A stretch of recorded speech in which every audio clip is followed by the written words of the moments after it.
Hello, my name is Gonzalo Varela. I'm a Uruguayan composer and sound designer currently living in Chicago, and I started learning C# and MonoGame a bit less than a month ago. I just finished an application for Harmonic Ear Training. It's pretty simple. It uses audio files for individual notes and generates chords and has you answer which chord it is. And I thought I would show it here so that if somebody's interested in it and maybe is also beginning to code, to maybe do something similar, can see what my approach was. I'm going to leave the link for the project on GitHub, so if you'd like to have the source code or the executable, you can download it from there. Another thing is that I decided to make this video in English, even though I speak Spanish, because the code is already full of comments in Spanish, so anybody who only speaks Spanish can download the project and read that. I also would like to apologize for the audio quality in the rest of the video. I didn't have one of my mics available, so I had to use the one from the laptop.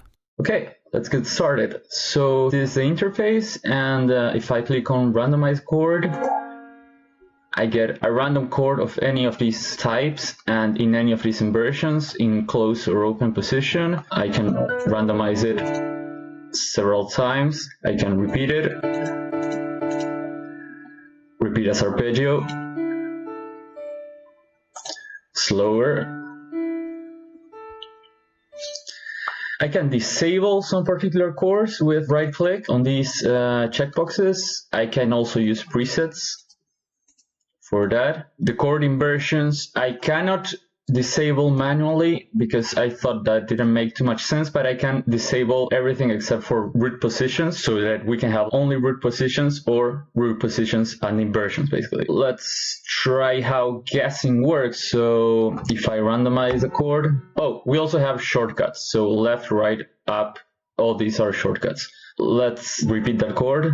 Let's say I think it's a sus chord in root position. I submit and it says it is on root position, but that's not the right type of chord. So I get one correct inversion, but 0 correct types out of my total answers of 1. So now I cannot answer anymore because I already did. So I need to generate a new chord. If I don't want to answer, I can also reveal the answer. So that doesn't add 1 to our total answers. Let's try this. Just so that you can see, it's randomizing only among triads. So let's say I think that's augmented. I hit enter. It's correct. So now I have 1 correct type, 2 correct inversions, and I can reset this chord if I want. I can also disable the audio. Here it also shows the MIDI pitches. It not only tells you which chord it was, but all of the notes that were played, the octave and the corresponding MIDI number. So we'll see how that works. This is the program class that comes in a MonoGame template. I didn't change anything here. Then I have my main class. Here I have all my most basic stuff. Randomize is the name of the instance of random. My font colors I have, the variables for the textures that I'm gonna load, an array for my sound files, and a vector2 for my Windows side. I instantiate my stuff, which we're gonna see later, load my content. I don't download anything from here because I do everything from the content manager, so I don't need to. My update, and here my draw, which is also calling draws from classes that I'm gonna show later. I have one file from my basic dictionaries. These aren't all my dictionaries, but are like my most generic ones. I have one for my chord types, chord inversions, pitch classes, and MIDI pitches. So as the index for those, I'm using the pitch class number, and whenever you saw like some note was D6, this is the way it knows basically. And I also have my enums here for all my multiple choice stuff. I know my chord types can be one of these options, so I do an enum for that. And if you see, the numbers match the things that I'm using for my enum match the things that I'm using for my dictionary. So my chord type major is 0 in my enum, and it's 0 in my dictionary called chord type, so that's gonna make things easier. Now I have my basic UI buttons. So I have one that's called a bang, which is basically a button that you press and it does its thing, and then I have a checkbox that you can basically have selected or not selected. So these can all be enabled and disabled. They can also be hovered, which is when it changes color to green, and they have like position and that kind of stuff. Then I have delegates to raise events with a left click of the mouse or a right click of the mouse. I also have some keyboard shortcuts. This is my constructor that basically feeds all those, and it also loads the label.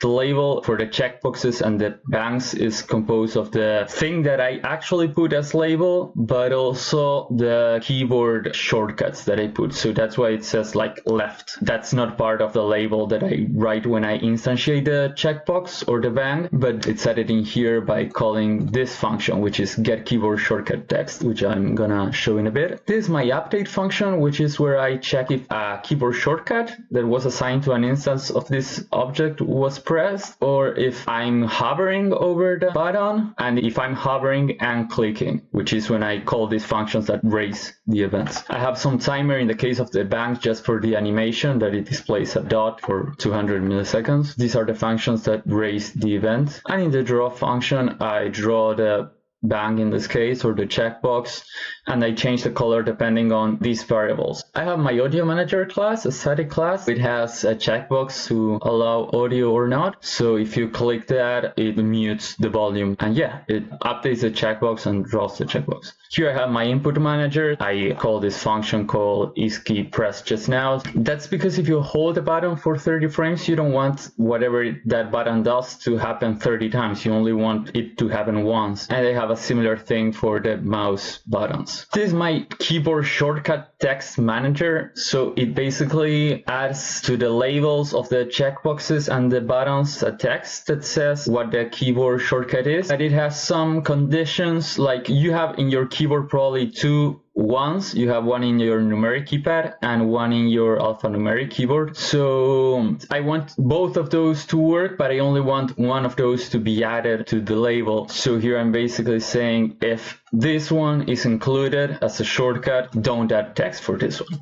And I also have some options for adding multiple shortcuts that are different. In that case, they are displayed as this or that, but I don't use more than one keyboard shortcut. But this is just like a flexible way to do it. Next, I'm going to show my algorithms for actually generating the chords. I think that's an interesting part. I have a chord class that I instantiate. I only make one instance of this, which I call chord1, but the class is called chord voicing. Each chord can have a type. So this is my enum chord type, and can have an inversion. I randomize also in the chord which note is doubled depending on the type of chord. So some chords, like major chords, they are triad. So I'm generating always 4 voice chords. So one of the notes needs to be doubled, and I do that depending on which is the chord that is going to be played. That's kind of like in classic harmony. So for every note, I'm going to have a pitch class, an octave, and a pitch MIDI. Pitch class is basically, is it A, is it D, is it D sharp? The octave is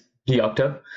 And the pitch MIDI is the MIDI note corresponding to that. So every calculation here is done based on MIDI pitches. So for example, A sharp 4 and B flat 4 are the same MIDI pitches. This causes a limitation in the way I coded it. I cannot differentiate between A sharp and B flat, so I always call it A sharp. So I have one variable for my bass and then 3 for my high notes. But my high notes, until now, I don't know the order. I don't know if A is higher than C or is higher than B. I will know it at the end. So I'm gonna generate those, and I'm gonna randomize the octaves and the notes, and then I'm gonna see which is higher, which I will need to know for my arpeggios, because I want to arpeggiate from low to high. And here are the variables that I will use for when I'm ready to know which of these voices is higher. So my tenor will be my second lowest voice, my alto will be my second highest voice, and my soprano will be my highest voice. This is for when I arpeggiate. I need to know which voice to play next. Here I have the array of rules that stores which types are enabled and which inversions of the chord are enabled. And these are the sound effect instances that I'm going to use so that I can play and stop my voices when I want to.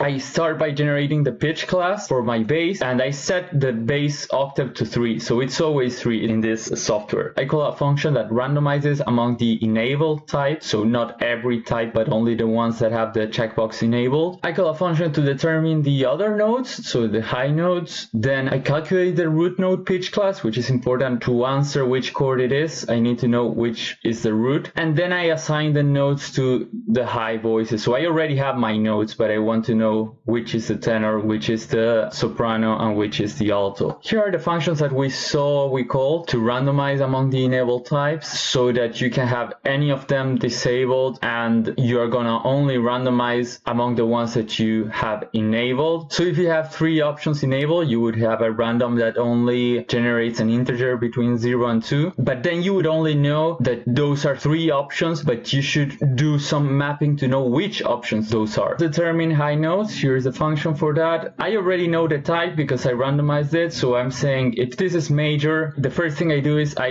randomize the inversion. So I have different functions depending on if the chord is a triad, a dyad, or a chord with 4 notes. Then once I know which inversion it is, I do the different options, which are root position, first inversion, or second inversion in the case of a major chord. The thing is that I'm also interested in randomizing the doubling. In this case, if the chord is major and is in root position, I consider 2 options for doubling. So I use another randomizing here. The first option is that the root node is doubled, and the second option is that the fifth is doubled. And then I generate the notes based on that. So if I want to double the root note and the chord is in root position, what I basically want to do is double the bass pitch class. So I'm gonna have note high pitch A, which I don't know if it's gonna be the soprano, alto, or tenor. I assign it to the same pitch class of the bass. So if the bass is C, high A pitch class will also be a C. And you remember that in the case of the bass notes, I did them all on octave 3, but for these I'm gonna do octave 4 to 5. That's what random does. It does a random number between this one and this one minus 1. And I do the same for every other note, knowing how chords are formed. So I know that if a major chord is in root position, then another of the notes will be the third, which will be 4 semitones higher from the bass pitch class, and then I will have a fifth of the chord that will be 7 semitones higher from the bass pitch class. And all of these basically work the same way. After I know which is the octave and which is the pitch class for all of my notes, I can determine what is the MIDI pitch of that note. So what's the MIDI number that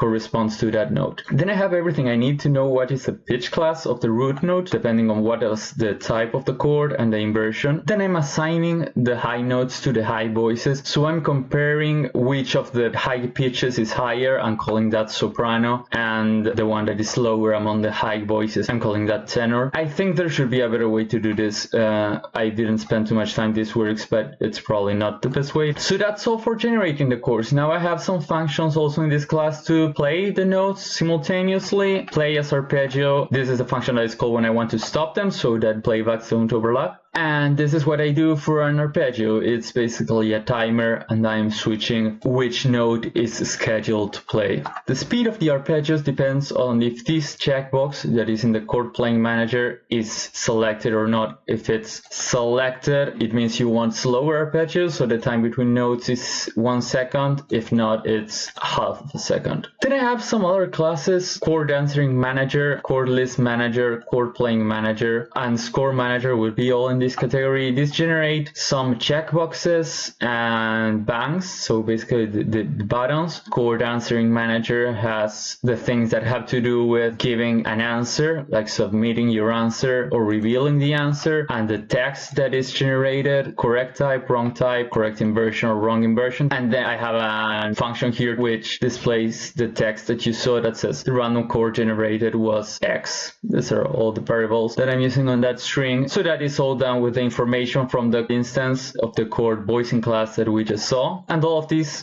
also call the update and draw functions of whatever checkboxes or bangs the instance. One interesting thing about this chord list manager class is that even though I'm using delegates everywhere, this is the only part in which I use lambda expressions. I'm calling this function in here that returns a lambda expression, but it also takes this variable so that the lambda expression that I'm assigning to this delegate can have access to this variable, and it can know the checkbox index, because this checkbox index in the list matches the number of the chord type that I'm using for my enum and for my dictionary. dictionary, so we can know when I'm clicking on it which of the chords it should disable or which of the chords it should mark as selected. That's why I'm using this lambda expression, so that I can pass this additional information to the event handler. And the final thing that I have is a layout manager that has my margins that I use for the window. I basically do a grid in here so that I can have like rows and columns. Then another thing is that the title of the application is centered, so that means I need to do some calculations